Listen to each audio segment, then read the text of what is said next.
ഇന്നത്തെ സിനിമാ വാർത്തകളിലേക്ക് ഇവർക്കും സ്വാഗതം. ദുൽഖറിന്റെ 2 സിനിമകളുടെ അപ്ഡേറ്റുകൾ വന്നിരിക്കുന്നു. അതിലൊന്ന് കാന്ത എന്ന സിനിമയെക്കുറിച്ചാണ്. നേരത്തെ സെപ്റ്റംബർ 12 തിയേറ്റർ റിലീസ് പ്രഖ്യാപിച്ച ഈ തമിഴ് സിനിമ ഇപ്പോഴത്തെ റിലീസ് തീയതി നീട്ടിയിരിക്കുകയാണ്. ഒക്ടോബറിൽ ദിവാലി റിലീസോടെയായിരിക്കും സിനിമ നിലവിൽ തിയേറ്ററുകളിലേക്ക് എത്തുക. ദുൽഖറിന്റെ ഐ ആം ഗെയിം നിലവിൽ കഴിഞ്ഞ മെയ് മാസം മുതൽ ഷൂട്ട് നടന്നുകൊണ്ടിരിക്കുകയാണല്ലോ. ഇപ്പോഴത്തെ ദുൽഖർ എന്ന സിനിമയിലേക്ക് ജോയിൻ ചെയ്യുമെന്നൊരു റിപ്പോർട്ട് വന്നിരിക്കുന്നു. അത് പ്രകാരം ആന്റണി വർഗീസ് കൂടി അഭിനയിക്കുന്ന നഹാസ് ഇദ്ദേഹത്തെ സിനിമയുടെ ദുൽഖർ ഷെഡ്യൂൾ അടുത്തയാഴ്ച കൊച്ചിയിൽ ആരംഭിക്കും. കൊച്ചിക്ക് ശേഷം ട്രിവാൻഡ്രം, ചെന്നൈ, ഹൈദരാബാദ് തുടങ്ങിയ സ്ഥലങ്ങളിലെല്ലാം തന്നെ ഷൂട്ട് ചെയ്തായിരിക്കും ഐ ആം ഗെയിം പൂർത്തീകരിക്കുക. അടുത്ത വർഷം മാർച്ച് അതല്ലെങ്കിൽ സമ്മർ റിലീസായിട്ട് തിയേറ്ററുകളിലേക്ക് എത്തും. ആട് 3 എന്ന സിനിമയുടെ റിലീസ് അങ്ങനെ ഈ വർഷത്തിൽ നിന്നും നീട്ടിയെന്ന് വിജയ് ബാബു തന്നെ അറിയിച്ചു കഴിഞ്ഞിരിക്കുകയാണ്. ഷൂട്ടിംഗ് നടക്കുന്ന ജയസൂര്യ നായകനെത്തുന്ന ആട് 3 അടുത്ത വർഷം മാർച്ചിൽ തിയേറ്ററുകളിലേക്ക് എത്തുമെന്നാണ് ഇന്ന് സിനിമയുടെ നിർമ്മാതാവ് അറിയിച്ചിരിക്കുന്നത്.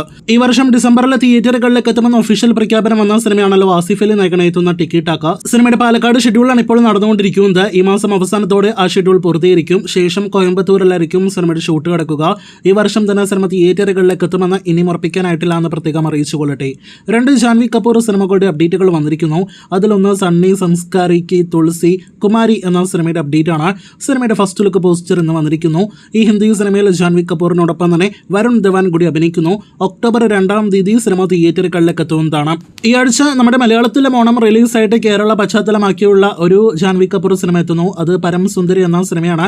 ചിത്രം ഓഗസ്റ്റ് 29 തീയതിയാണ് തിയേറ്ററുകളിലേക്ക് എത്തുന്നത്. നമ്മുടെ കേരളത്തിൽ ഷൂട്ടിംഗ് ആരംഭിക്കപ്പെട്ട പുതിയ ബോളിവുഡ് സിനിമയാണല്ലോ ഹായ് വാൻ. ചിത്രം സംവിധാനം ചെയ്യുന്നത് പ്രിയദർശനാണ്. ഒപ്പം എന്ന സിനിമയുടെ ഹിന്ദി റീമേക്ക് കൂടിയാണ് ഹായ് വാൻ. മലയാളത്തിന്റെ എക്കാലത്തെയും ഗോട്ട് ഡയറക്ടർമാരിൽ ഒരാൾ എന്ന് നിസ്സംശയം പറയാവുന്ന പ്രിയദർശൻ അദ്ദേഹം സിനിമയിൽ നിന്ന് വിരമിക്കുന്നതിനെ കുറിച്ചുള്ള സൂചനകൾ നൽകിയിരിക്കുകയാണ്. ഇപ്പോൾ കമ്മിറ്റ് ചെയ്തിരിക്കുന്ന 3 സിനിമകൾ, അതായത് ഹായ് വാൻ, ലാലേട്ടനെ നായകനാക്കി പ്രിയദർശൻ സംവിധാനം ചെയ്യുന്ന 100ാമത്തെ സിനിമ, ഹേരാ ഫേരി 3 തുടങ്ങിയ സിനിമകൾക്ക് ശേഷം വിശ്രമം ആവശ്യമുള്ളതുകൊണ്ട് സിനിമയിൽ നിന്നും വിരമിക്കാൻ ആഗ്രഹിക്കുന്നു എന്നാണ് അദ്ദേഹം വെളിപ്പെടുത്തിയിരിക്കുന്നത്. ലാലേട്ടന് ഒത്തുള്ള പ്രിയദർശൻ സിനിമയ്ക്കായിട്ട് കാത്തിരിക്കാം. ഹൃദയപൂർവ്വം എന്ന സത്യനന്ദിക്കാടിന്റെ സംവിധാനത്തിൽ ലാലേട്ടൻ നായകനെത്തുന്ന സിനിമ ഈ ആഴ്ച ഓണം റിലീസായിട്ട് തിയേറ്ററുകളിലേക്ക് എത്തുന്നു. സിനിമ തിയേറ്ററുകളിലേക്ക് എത്തുന്നതിന് മുന്നേ ഒരു ട്രെയിലറും ഒരു ഗാനവും റിലീസാകുമെന്ന് നേരത്തെ പ്രേക്ഷകർ അറിയിച്ചിരുന്നു. എന്നാൽ ഇപ്പോഴത്തെ ആ ഗാനം സിനിമയുടെ തിയേറ്റർ റിലീസിന് ശേഷമായിരിക്കും പുറത്തുവരിക എന്നും അതിന് മുന്നേ ഒരു ട്രെയിലറാണ് ഇനി വരാനായിട്ടിരിക്കുന്നത് എന്നും നാളെ തന്നെ സിനിമയുടെ ട്രെയിലർ വന്നേക്കുമെന്നൊരു റിപ്പോർട്ടാണ് വന്നിരിക്കുന്നത്.